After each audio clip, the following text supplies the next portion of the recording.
Abameli bomholi we-EFF uJulius Malema kanye nonogada wakhe uAdrian Snyman bafuna imantshi uAntoinette Olivia ukuthi ahoxe ecaleni ababhekene nalo lokuqhumisa isibhamu eMonti. Abameli babasolwa abeneme ngendlela ufakazi wombuso aphonswa ngayo imibuzo. Lofakazi igama lakhe unguSamuel Khwatha usebenzela inkampani eyayiqashwe yi-EFF ngesikhathi bungazusuku lwayo lokusungulwa ngo-2018.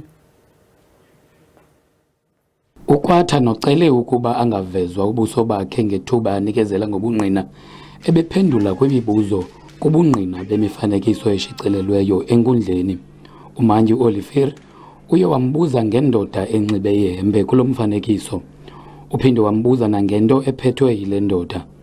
Abameli babamangalelwa baye baveza inkxalabo ngemibuzo kaOliver.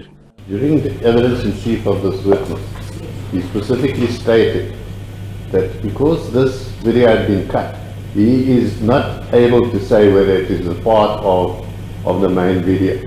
Not once did the court ask this witness to identify any person in that video.